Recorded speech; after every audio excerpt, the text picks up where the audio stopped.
defending their young is a force to be reckoned with.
That's enough for the terrapin.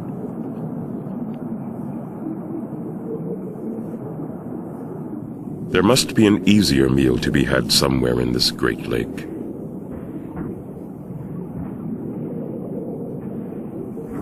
But this is clearly not the terrapin's day.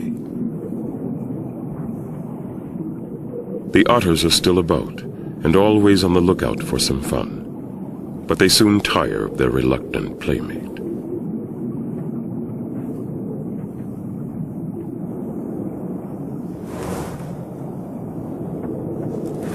Finally, the terrapin's luck has turned. It's found a dead emperor, but even dead, it proves too much to handle.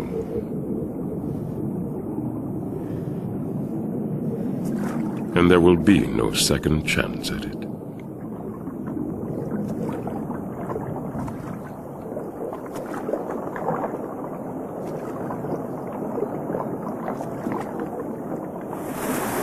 An osprey spotted the emperor from on high, but the fish is so heavy that the hawk cannot get airborne with his prize, so it simply swims to high ground.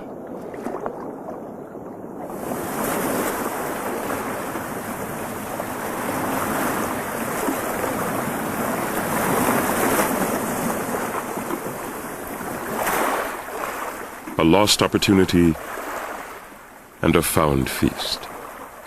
The ability to take advantage of such chance opportunities is a key to evolutionary success.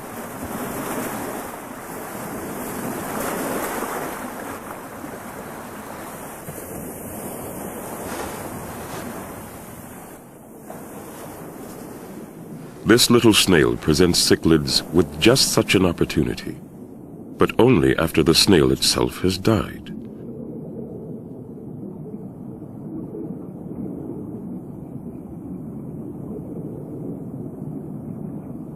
Their shells can occur in the millions, covering acres of lake bed. As many as 20 tiny cichlids have evolved to fit into the shells, using them as both a refuge from predators and a spawning site.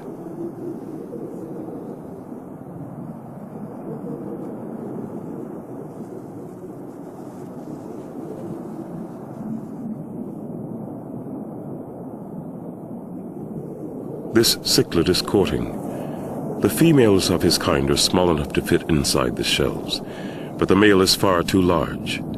All he can do is squirt his sperm into the entrance.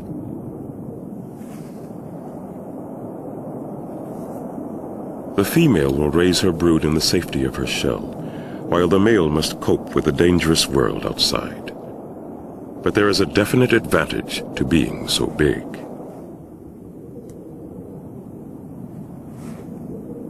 He picks up shells to pick up females.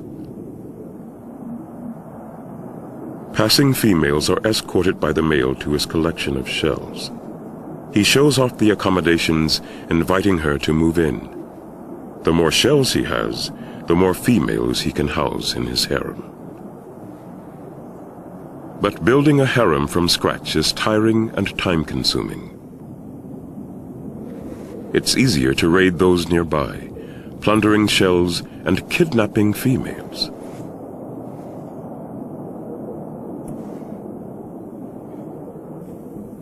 For the many different cichlids who evolved into miniatures, these shells provide a haven. But just occasionally, they can become traps. The water cobra has evolved here in Tanganyika alongside the cichlids, and for the first year of its life, it is small enough to get inside the shells. Already, its venom is as potent as an adult's. One bite could kill a human.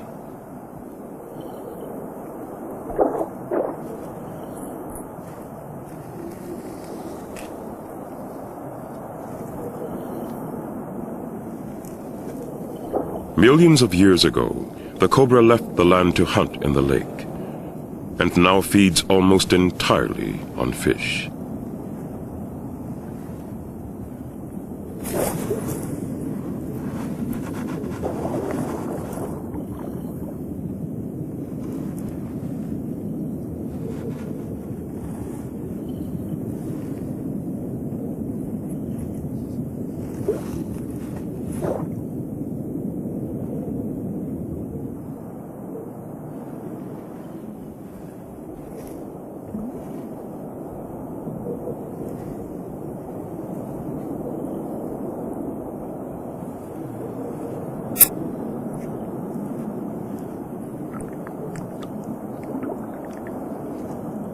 But water cobras are not the most serious threat to this cichlid's harem. He is surrounded, but not by his females. They're tucked inside their shells. His harem is being raided by midget males. While the harem master evolved into a giant, some males of the same species stay tiny and mimic the females.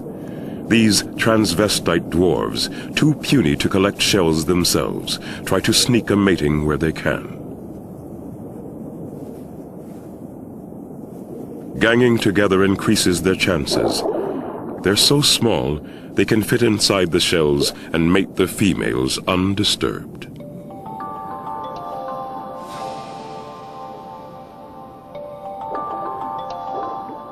The success of their raids bonds the tiny males to each other, and the gang turns their mob tactics to another pressing concern: filling their bellies. The young of hole-nesting cichlids are ideal prey for the mob. Parents will fight to protect their young, but the sheer number of raiders can easily overwhelm them. As the mob approaches a colony of hole nesters, the vigilant parents flash their fins, signaling their brood to retreat to the deepest part of the nest.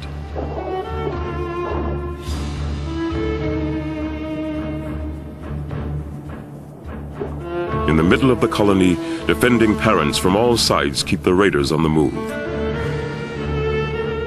All the mob can do is hit and run.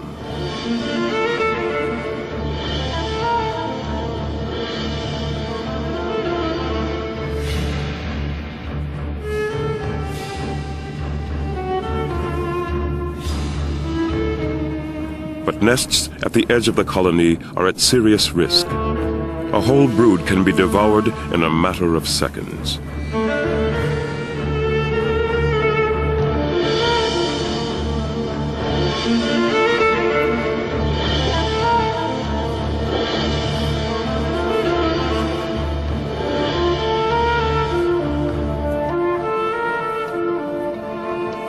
A parent's valiant defense of its young is not really what you expect from a fish.